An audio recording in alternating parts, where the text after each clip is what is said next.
Ma fiancée et ses parents ont manqué de respect et se sont moqués de ma défunte mère devant toute sa famille, alors j'ai annulé le mariage sur le champ, juste devant tout le monde.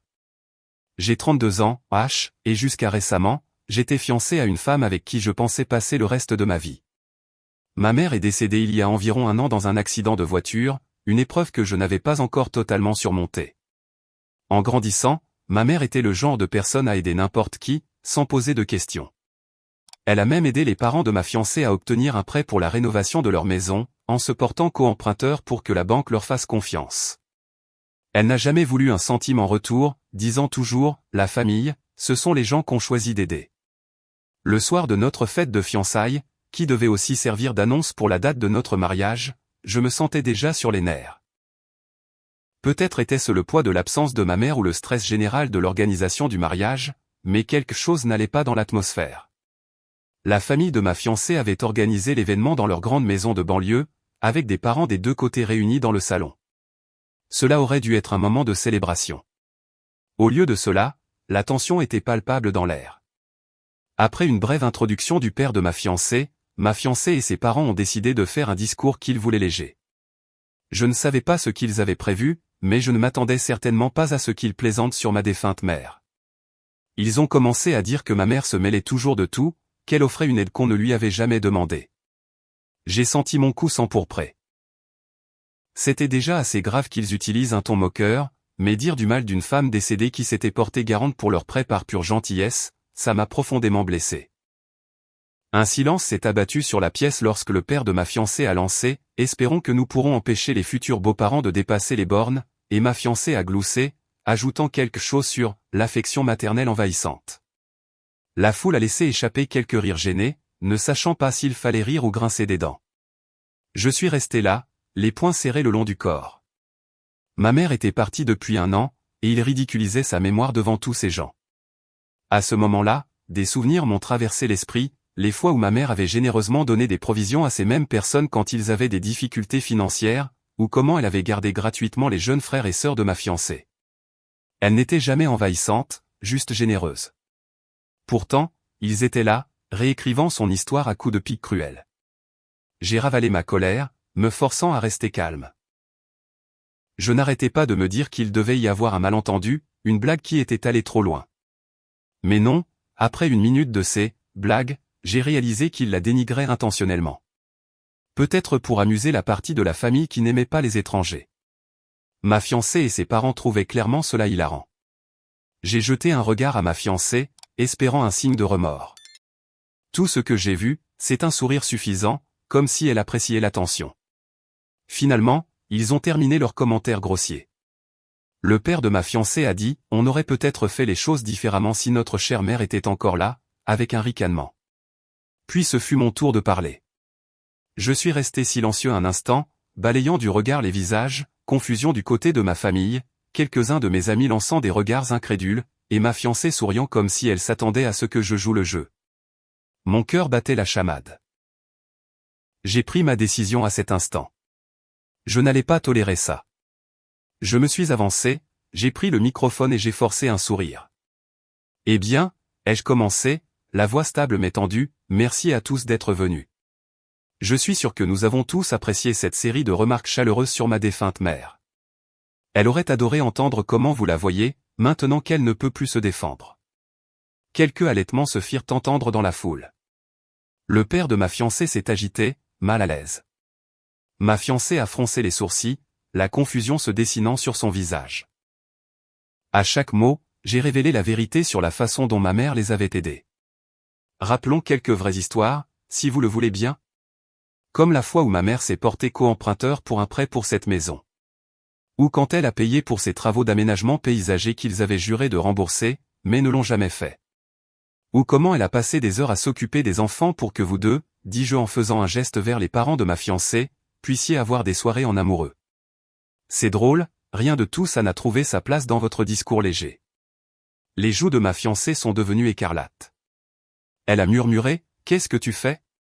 Je l'ai ignoré, continuant, le sarcasme dégoulinant de ma voix, « Je suis désolé que nous ayons perdu une personne si envahissante et mêle tout, mais apparemment, elle s'est juste assez mêlée de vos affaires pour maintenir votre foyer à flot. Bien sûr, moquez-vous de sa mémoire. C'est le moins que vous puissiez faire pour remercier quelqu'un qui a tant donné. Un silence de plomb s'est abattu sur la pièce. Même le personnel de service près du fond était figé. Le côté de ma famille me regardait avec une solidarité stupéfaite, fusillant du regard la famille de ma fiancée. Certains parents de ma fiancée semblaient horrifiés, tandis que d'autres gigotaient, mal à l'aise. Ma fiancée a essayé de s'emparer du micro, mais j'ai pivoté. L'adrénaline qui parcourait mes veines ne me laissait pas m'arrêter.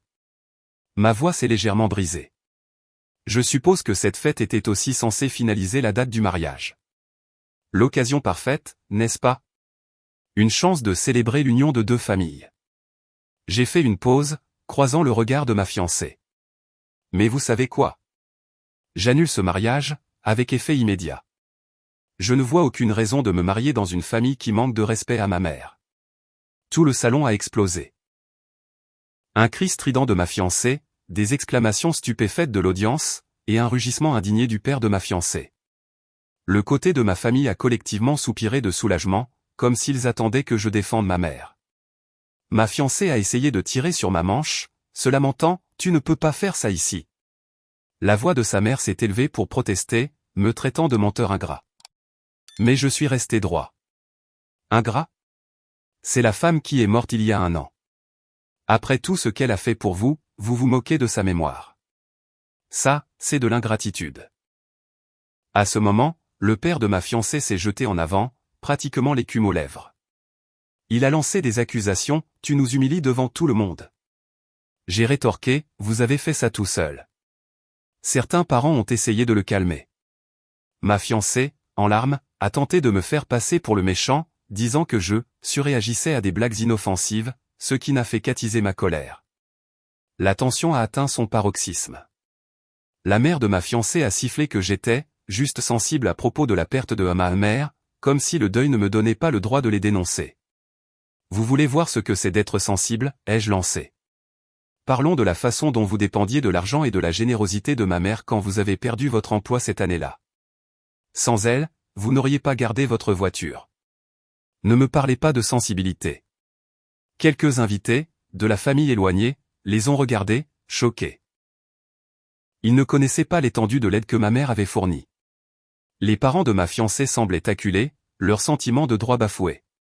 Puis j'ai lâché le micro, au sens figuré et presque littéral, et je suis sorti en trombe. Le côté de ma famille m'a suivi, certains criant des derniers mots de dégoût à la famille de ma fiancée. Mon ex-fiancée a supplié, « Attends, parlons-en en privé. » Mais non. Elle avait publiquement insulté ma mère. C'en était fini pour moi. Cette nuit-là, ce fut le chaos. Mon téléphone n'arrêtait pas de vibrer de messages, certains de parents s'excusant, d'autres du côté de mon ex-fiancé m'insultant pour les avoir humiliés. Mon côté de la famille, ainsi que quelques amis proches de ma mère, m'ont dit que j'avais bien fait. Ils m'ont félicité d'avoir défendu la mémoire de ma mère. Je ne savais pas trop quoi ressentir. Une partie de moi était anesthésiée par ces montagnes russes émotionnelles, une autre brûlait encore de colère résiduelle. L'ex-fiancée a essayé de m'appeler sans cesse. Quand j'ai finalement décroché, par pur épuisement, elle a sangloté, prétendant que tout était un malentendu. Elle a insisté sur le fait que son père avait poussé trop loin une taquinerie familiale légère et qu'elle n'avait aucune idée qu'il manquerait de respect à ma mère si ouvertement. Je lui ai rappelé qu'elle avait participé aux blagues. Elle a balbutié des excuses, blâmant l'atmosphère, disant qu'elle s'était laissée emporter par le moment. Je n'ai jamais voulu être cruelle, a-t-elle pleurniché. Peux-tu juste me donner une autre chance? Mais quelque chose s'est brisé en moi en voyant son hypocrisie en pleine lumière. Elle a ri avec eux.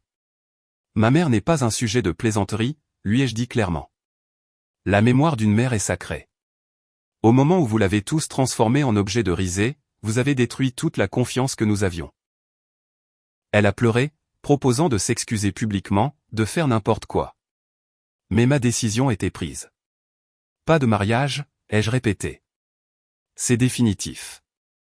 La nouvelle s'est répandue comme une traînée de poudre dans les deux familles.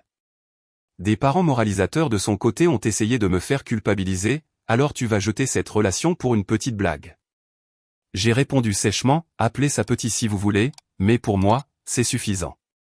Pendant ce temps, son père a menacé de me poursuivre pour détresse émotionnelle, une menace ridicule car il n'avait aucune base légale. Il a fulminé sur le fait que j'avais ruiné sa réputation, mais la seule réputation qu'il avait ruinée était la sienne. Les jours se sont transformés en une semaine. Mon côté de la famille s'est principalement rallié à moi. Certains ont essayé de me réconforter sur la perte d'une potentielle partenaire de vie, mais je ne voyais aucune partenaire en quelqu'un qui dégradait ma mère juste pour amuser ses parents. Mon téléphone explosait toujours sous les supplications de mon ex-fiancée.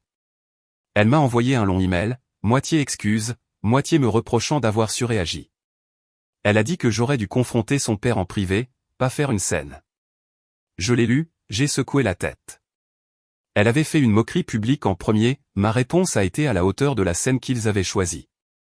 Mon père a proposé d'intervenir, voulant raisonner les parents de l'ex-fiancé, mais j'ai refusé. J'en avais fini de négocier avec cette famille. En ce qui me concernait, la mémoire de ma mère méritait un respect indéfectible. Ils avaient franchi une ligne. Qu'ils en assument les conséquences.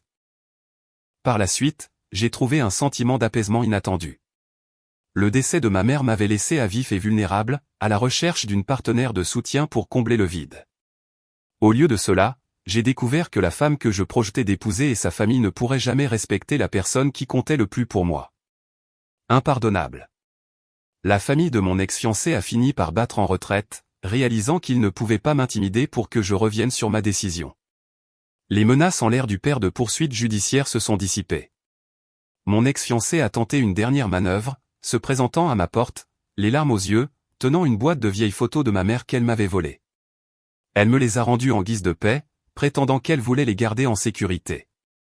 Cela n'a fait que me dégoûter davantage, sachant qu'elle avait fouillé dans les affaires de ma mère. Je lui ai dit de les laisser et de partir.